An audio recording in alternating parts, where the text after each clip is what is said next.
Kung hindi para sa mga Duterte, sabi ng Philippine National Police, para saan ang pang-combat na 2 batalyon ng SAF? Pag sinabing dalawang batalyon, mga 600 to 700 deployment of battalion combat units yan ng PNP. Ma'am, would you react to the viewers' question? Alam po nyo, kay Duterte lang yan. Clearly, kahit na paikot-ikutin tayo, kahit na anong sabihin, si Duterte lang ho ang aim nila. Ang Davao City, gusto nilang pabagsakin. Imaginein mo kung may ganyan 700. Noon nga ho nag-declare ng martial law sa Mindanao. Wala ka masyadong nakikita dyan sa airport lang eh. Tsaka gera yun. Gera yun. Ng terorista. Oo. At ang Mindanao, tayong mga taga-Luzon, ayaw natin yung martial law. Ang mga taga-Mindanao welcomed it. Yes, because sanay sila. na nag-stabilize sila nung panahon na yun. At ang tingin nila sa mga sundalo, ay hindi namin yung kaaway. Hindi. Yan nga ang magpapatahimik sa lugar namin. But what is the difference in the context of similarly high-handed deployment of combat units of PNP in an area na isa sa mga top level of peace and order accomplishment yan, napakataas, walang imminent threat of terrorism and communist NPA, at wala namang level of criminality. So sabi mo, walang ibang rason kundi mga Duterte, but the PNP keeps on saying na hindi, may ibang purpose Alam mo nyo, wag na ho tayo magbulahan. Di ba? Talagang Duterte yan. At Davao City. Yeah. Ay kung kayo, investor, kung kayo'y nasa hotel ng Davao City, nakakita ka dyan, what's happening? Yeah. Diba? Yun eh. Yung visual na ganon. Paano mo i-explain yan sa mga investors? At Ma'am Malu, grabing lipad ng helicopters. Yeah. At Oo. mga drones. Parang siege nga eh. Kaya nga, yun ang term ni Yusek Ben Ranke. Davao City is under siege. Yeah. And it is a prelude to an actual police state declaration or even a martial law localized for Davao City alone. Nakakabahala po yan kasi pag yan na isa katuparan, technically 2025, walang Duterte. Yun ang target daw. Walang impluensya ng Duterte. Diyan ho kayo nagkakamali. Pag-aralan nyo ang psychographics ng Mindanao.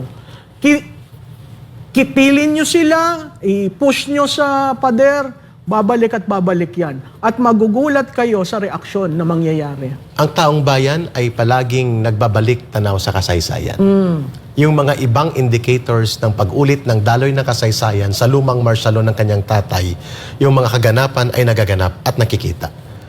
Ang kulang ay ang strong opposition and political leaders aside from Rodrigo Duterte. But the situation right now in Davao and the way they treat the Dutertes, including the Vice President, the Mayor, Congressman Duterte, and lalo ng former President, do you think even without them claiming to be the opposition leaders, yung sentimiento ng mamamayan na tumutol sa panunumbalik ng madilim na paghahari at authoritarianismo will gravitate towards the Duterte naturally so that there will become another social movement na mag-challenge ng liderato ng mga Marcos at inevitably Duterte talagang pupunta ng tao with the way they're doing things against the Duterte. Eric, clearly, ang Pilipino loves the underdog. Yeah. Ang Pilipino, itulak mo ng itulak, mahaba ang pasensya, pero kakagat. Yeah. Alam mo dun sa minention mo, hindi linalagyan ng pangundangan na ang Vice Presidente, tama ka eh, taga doon. Ay, sandali lang ho. At tinarget din, una siyang tinarget actually na wasakin sa politika. So kung titingnan mo yung naratibo, lahat sila, natira na. Oo. Ngayon, syudad na. Syudad na. Diba? So nakakalungkot yun. Tama. When you look at it, meron kang isang vice president, a DepEd secretary, na trabaho lang na trabaho. Tapos ang isusukli mo, gaganituhin mo yung kanyang bayan. Yung kanyang tatay niya? Oo. Yung kanyang kapatid? Malapit kay Mayora, kay Mayora Sara, ang Davao City kasi naging mayor siya. In fact, ma'am, magprangka ako sa iyo. Total patapos na tayo. There will never be a Bongbong Marcos Jr. president had Sara Duterte not Totoo naman na hindi siya umatras at tumakbong mayor sa Davao at napilitan ng bumalik para tulungan si Marcos Jr. Si Sara Duterte naman talaga dapat na naging Pangulo. Sa kanya na yon. Totoo naman yun. Undeniable na mga social facts yan. At ma'am, sa final question namin sa iyo, nababahala ba kayo sa katahimikan ng mamamayan o ito ba'y badya ng pwedeng sambulat ng daluyong ng pagtindig nila muli sa isang failed government and failed leader na siyang pinatutunguhan ngayon ng Marcos Jr. government? Sa tingin ko Eric, kasi kailangan nating tingnan ano ba ang circumstances leading to EDSA. Tayo ba ay magkakaroon uli ng EDSA? Sa tingin ko napakahirap. Mabigat.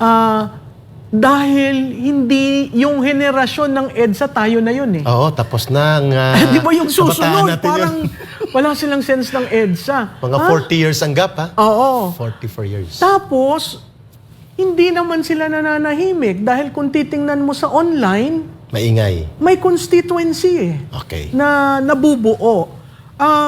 Hindi natin alam kung saan ito patutungo. Pero nakakabahala ang mga ginagawa. Kung sana ilagay na lang ang buong effort sa ekonomiya, hindi sa politika, sa tingin ko may endearing qualities. At pwedeng mabawi ang stability ng politics. That's right, no? At makipag-usap siya, mag-usap sila. Ay, yan ang hindi ko. Tinan mo from China, hindi ba mag-usap? Hindi ba pwede mag-usap? Di ba? Bakit hindi kayo pwede mag-broker? Noong liniligawan nyo si Mayora Sara, nakakapunta kayo sa Davao, Yes. nag-uusap. Alam mo, the moment ang isang leader ay magkaroon ng cordon sanitaire, Yan. the moment nagkakaroon tayo ng problema. Yan ang problema. Di ba? Kahit nga sa national security, the former president sit there. Why don't you get a collective sense of where do we want to go? Kung gusto niya, para hindi lang si Digong, patawag niya si ERAP, si GMA. Gloria, si Digong. Oo.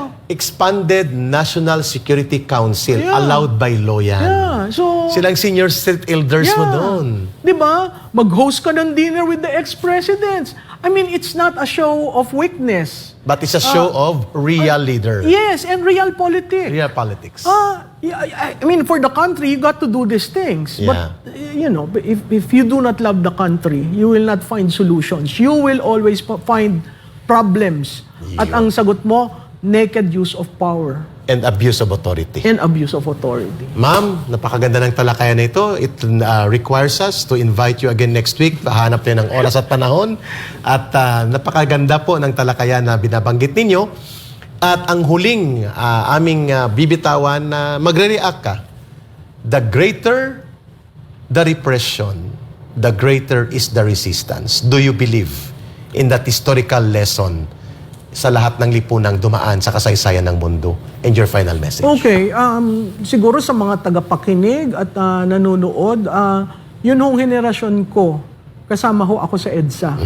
Yung hong henerasyon ko, nung lumalaki, isa lamang po ang pangulo ko noon na nakilala, Yes. si Ferdinand Edralin Marcos.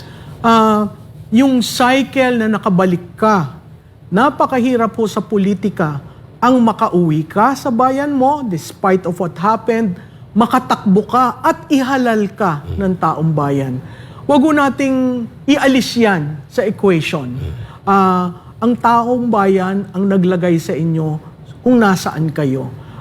Sirbihan ho natin. Sirbihan. Public servant ho kayo hindi naman ho kayo king. Tama. At yung asawa, hindi naman queen. No? Silbihan ho natin ang mamamayang Pilipino kasi ang gusto lamang ho nila, umusad ang pamumuhay. Yes. Yun lang ho. Kung anong gawin nyo, nasa sa inyo. Pero nag-i-improve ang lahat ng Pilipino. Yun ho ang napaka-importante. So ngayon, yung gutom, yung presyo, yan ho ang mahalaga. At ang nakaambang gira-girahan sa China na nakakatakot Oo. kapag napundi at napundido ang China. Oo, kasi hindi naman tayo talaga handa. So, sa inyong mga nanonood, ang titulo nga nitong show nito, Pilipinas. Pilipinas, Nating mahal. Nating mahal. So, Sir, Presidente Marcos, mahalin nyo naman ang Pilipinas. Tama. Huwag nyo hong gurgurin. Yun. Napakaganda po ng talakayan with Professor Malotikia. And earlier po, naipaliwanag din natin na tatulungan ang Philippine Army at Armed Forces of the Philippines. Sabi ni Mama Lu sa isang very articulate young officer, Colonel, si Colonel Ruby sa 80 Infantry Battalion.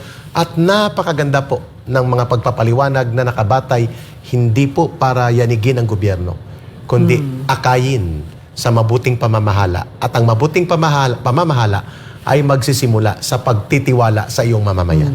Paglilingkod, at pakikipag-ayos sa iba pang political leaders, pati sa neighbors mo, sapagkat ang isang totoong pinuno ng bayan at ng lipunan ay nagbubuklod, hindi nagwawatak-watak ng tao.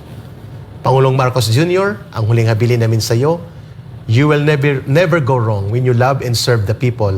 Kaya mahalin po natin ang bansang Pilipinas.